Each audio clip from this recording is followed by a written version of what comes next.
E será difícil alguém nesta sala não conhecer o nome que se segue, especialmente depois de Julia Roberts levar a sua história ao grande ecrã. Erin Brockovich, técnica, jurista e ativista ambiental, tornou-se popular em 1993 por instaurar um processo contra uma empresa de gás natural e eletricidade acusada de contaminar águas subterrâneas em Ingley, na Califórnia. É autora de 4 livros, o último dos quais lançado em 2020, intitulado, numa tradução literal, O Super-Homem Não Vem. Fala sobre a crise da água e também a diferença que todos podemos fazer.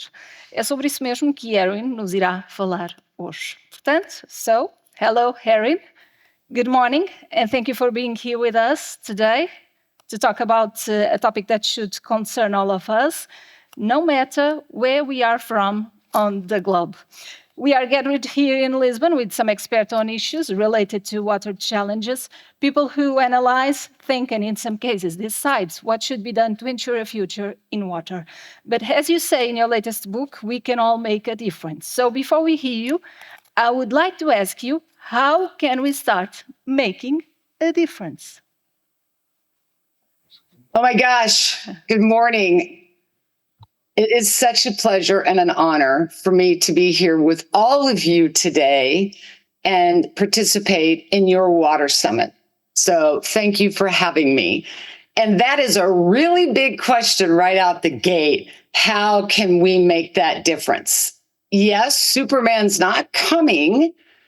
This is about a national, global water crisis, but here's the message. There are things that we can do about it. So that's what I'm really excited to share with all of you today. So good morning. It is such a pleasure. Thank you for having me again. I'm Erin Brockovich. I have been working in the environment now for over 30 years and mostly on water issues. I have seen a lot and I have learned a lot, of which today is what I'd like to share with all of you. So let's just get into it. Before I really get into it, let me just give you a little bit of background, if I may, about myself.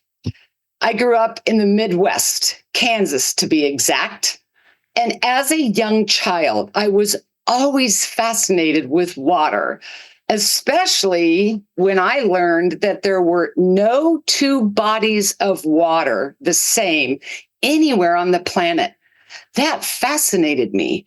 That made me start to think water can be individual as me, because no 2 bodies of water were the same. This statement is true.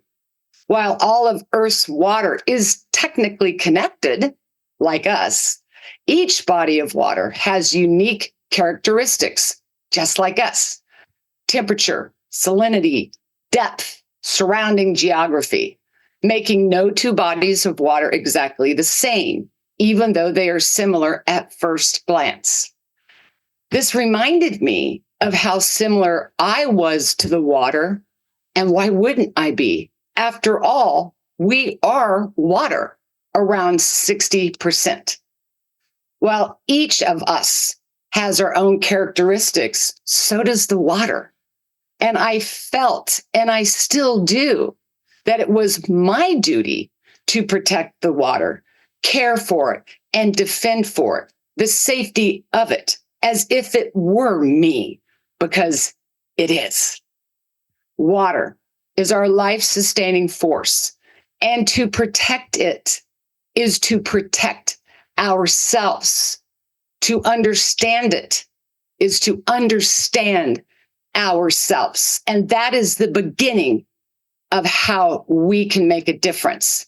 And the change is understanding yourself. And that would be to understand the water. What brought so much of all of this as I grew up and became an adult, and my association with water was brought into focus as a result of my work out in a small desert town here in California, where I live, that resulted in the film. I'm hoping most of you may have seen it, called Erin Brockovich. And in this desert town, the water and the aquifer system had been contaminated with a chemical known as hexavalent chromium, and it was destroying everything in its path. From the moment I arrived in this town and I stepped foot onto the land, I could feel that something was wrong. I'll go back for one quick second about our association with water. When you are present in the environment, it's telling you a story. The water's telling you a story. And I could actually feel that. I could feel that something was wrong. Everything that I had learned through my connection to the environment was now staring me in the face. And I had a deep instinct something was wrong. And I knew that I needed to find out. In this moment, I needed to call upon myself to find the courage, to find the persistence, which I call the stick-to-itiveness, to lean into and move into something that at the moment I didn't know that much about, but I knew that my observations would need to be focused and razor sharp. So I gathered and mustered up all that I could, and I began my work. Observation is something that is very, very key, and I cannot emphasize that enough. Your environment every single day is telling you a story, but we have to stop and look around at what's happening and listening and observing to what's going on. It seemed strange to me that the trees that I was looking at was obviously they were all dying. They had a funny white substance secreting, just almost oozing out of the leaves. The animals were covered in tumors. In fact, there was an absence of wildlife. There was no frogs, there was no tortoises, there was no rabbits. See, it was talking to me, and I found it odd. The frogs that I did find that were deceased had 2 heads. The water was green. I just couldn't believe everything that I was seeing, yet I was seeing it. And it dawned on me, I'm like, what on earth is a connection that's making the environment sick, the animals sick, and the people sick? When it dawned on me, I was like, oh my gosh, it's the water. Water that provides life was now taking life.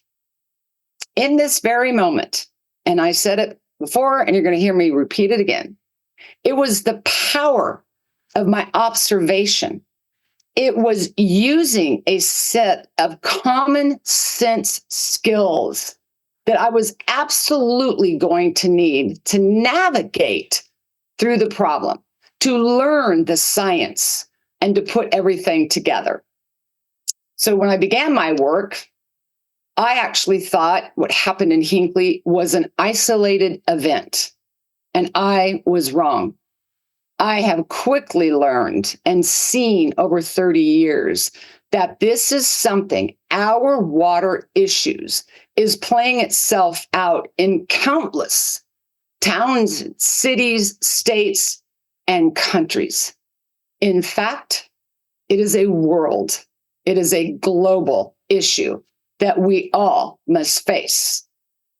I also quickly learned that many of us assume that agencies or entities are there to fix it, to see it, to save us from it. This led me to want to write my book, Superman's Not Coming. And this might be the important message of the day that I can share with you.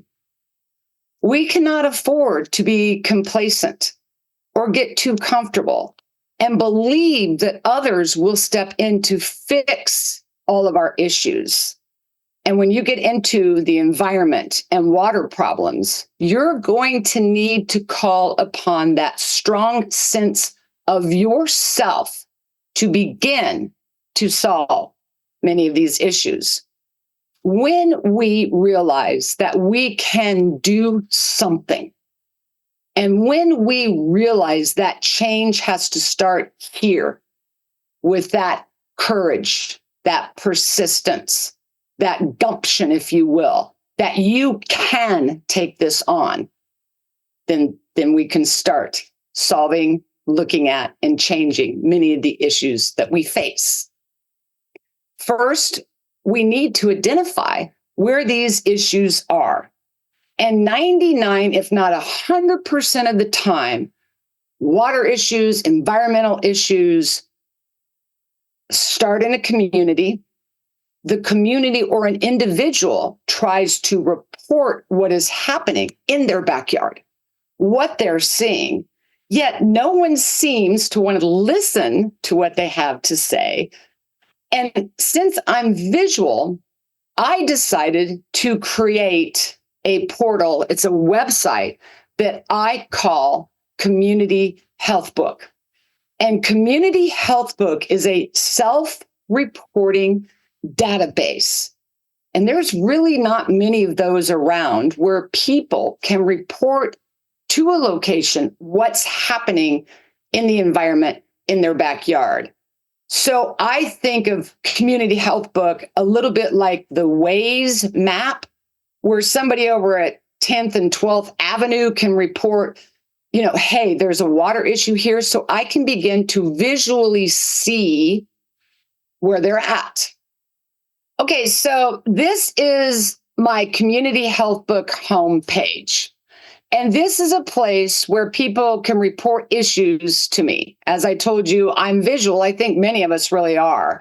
And I don't always know where all the problems are unless you can somehow report to me what's happening. Once I start getting information, I can begin to analyze the data in the map. I can actually begin to recognize patterns. I can recognize disease patterns, its association with water. And so this is Community Health Book and the homepage. And I'm really going to encourage every one of us could do this. Any municipal water agency could do this. Any environmental group could do this. To have a location on a map that people can report to you. I mean, imagine people start reporting all of our animals are covered in tumors. You're going to start taking a look at it. And once they do, that pattern recognition can be very helpful in helping that community. So if you go to the next image, please, on the map, this is a screenshot. And if a picture is worth 1,000 words, this is it. This is my daily life. Every day I get photographs like this from around the country here in America, different cities, towns, communities, locations, and actually globally, people are reporting. If you just look at these pictures, the water's telling you there's something wrong. And there's a whole lot of reasons in this why we're seeing this. There are chemicals that get into the water. Hexavalent chromium is one of them that can be seen in water. The color starts to change at around 1 ppb or 1 ppm, all the way up to 20 ppm, where it actually turns purple. So anytime I get images like this, it's telling me there's something wrong in the water at the municipal level that's getting in their tap. Is it in the distribution system? What's happening? This could be a result of a lead contamination that causes iron and manganese to precipitate out at the tap with the lead. Hence, I'm seeing there's something wrong. I'm seeing a color change. This could be a breach of many sorts. This could be a municipality not controlling its dirt. This could be a trihalomethane problem. This could be chloramines, which we're using here in the United States, which is adding ammonia to chlorination that makes the water more acidic, that can cause lead pipes to be pitted and erode and precipitated out into the water. So, as I said, water can tell you a story, and every single day I want you to see a story that I'm seeing of water pollution, water contamination, and water issues throughout our country. So if you go to the next slide, please, this is live reports. Now, if I was in front of you and I had control of my computer, I'd blow it up. And what I always find surprising here is that almost the entire United States is covered in issues being reported from communities specifically about their water. So if you go through the next slide, I can color code it, which I do. So in this color coding, and I'm always fascinated that we've got a heavier problem from the middle part of the country to the right.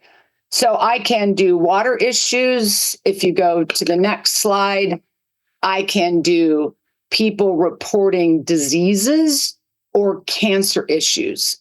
Now, what I have found interesting here is there is an association between poisoned water and a sick community.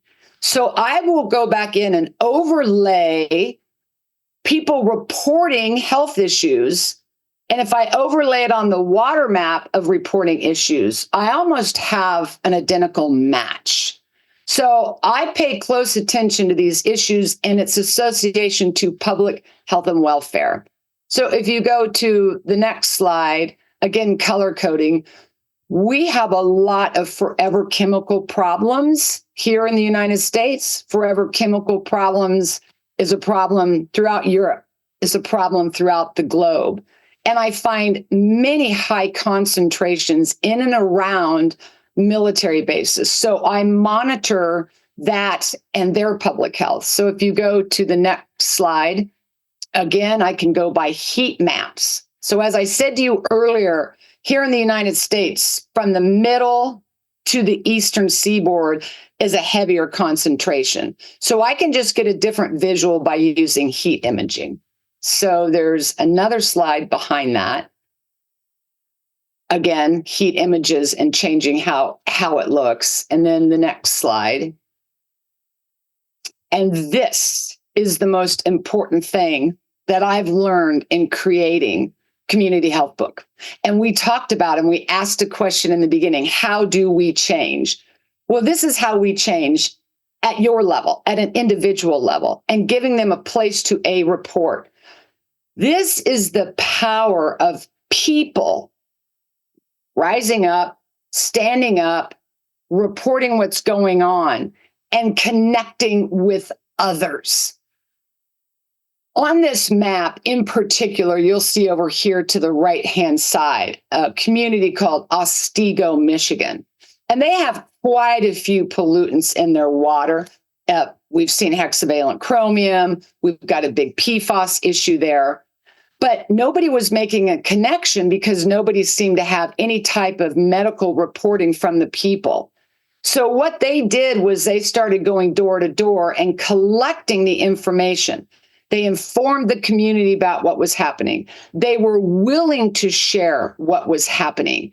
And they created over 600 individuals and a data set that nobody had seen before that led agencies to begin to look at what was going on with the water and what was happening to the people. So this is Community Health Book, and I encourage everyone, if you have a way to develop it and get people to it at a local level, you will begin to see and find out things that are happening in your own backyard.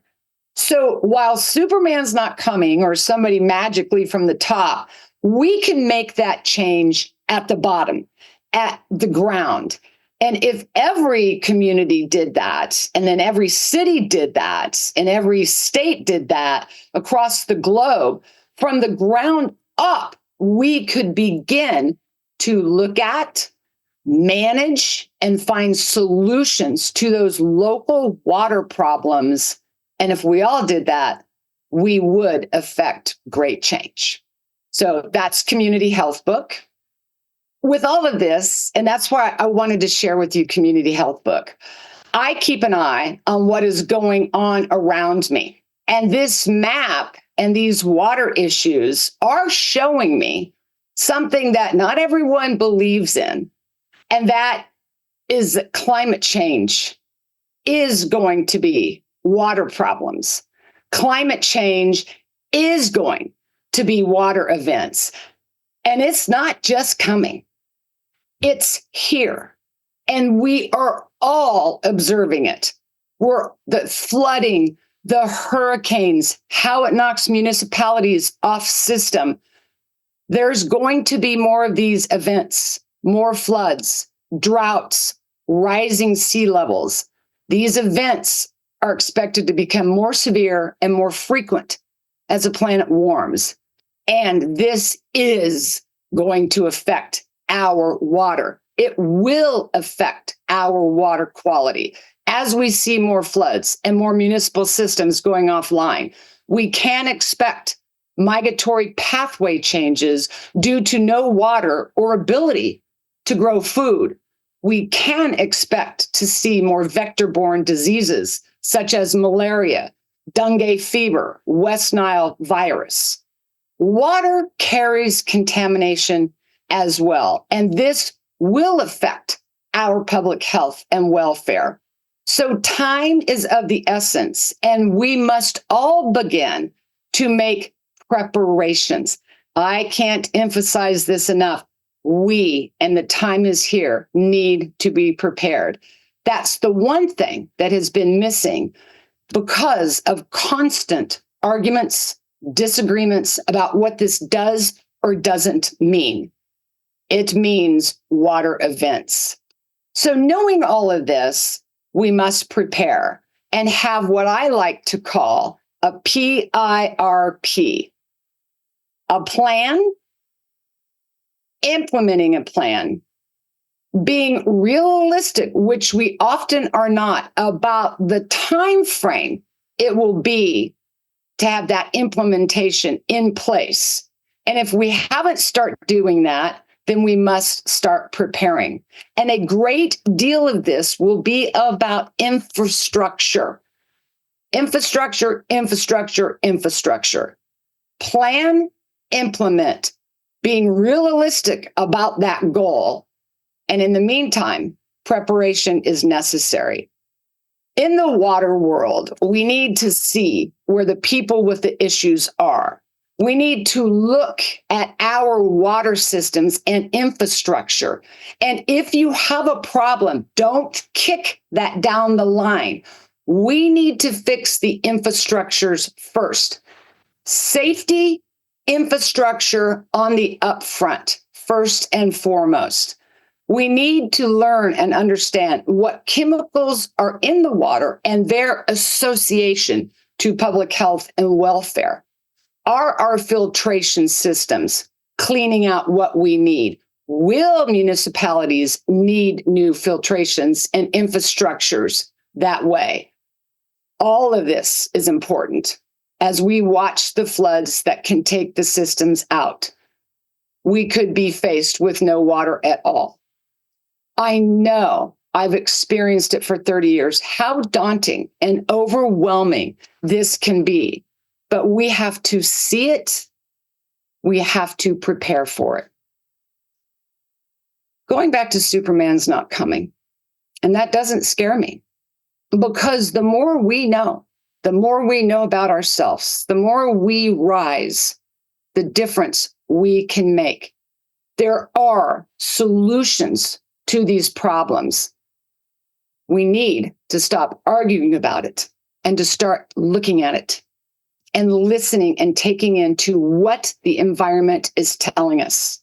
We can't assume nothing, and we can take action at a very local level in our own backyard with our own water systems and start our preparedness plans.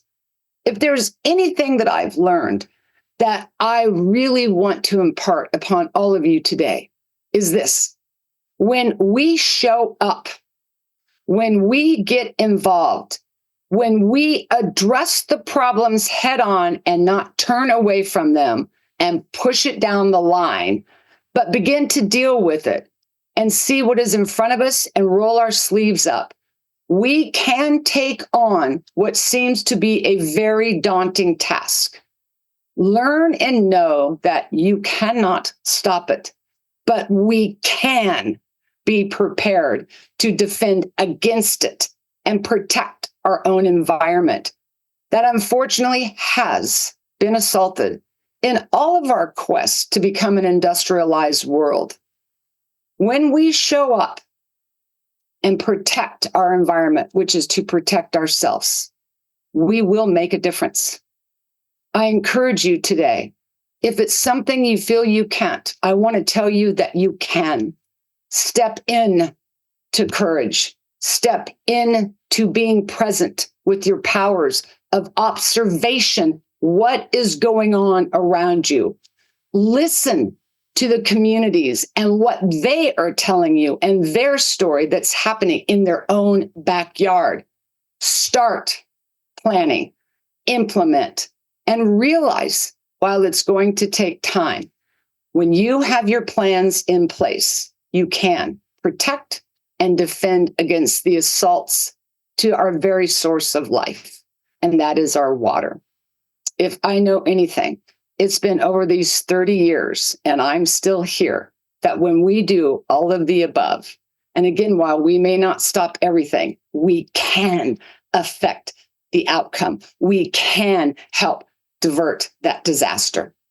It is our duty and our obligation to protect our water. It is us. To protect it is to protect us. And I know every one of us at an individual level can make that change. I will end with this one note. When I began my work some 30 years ago out in that small desert town in Hinckley, California, everybody told me, you're not a doctor, you're not a lawyer, you're not a scientist, you're not a water operator, you're not a politician, you're not any of that.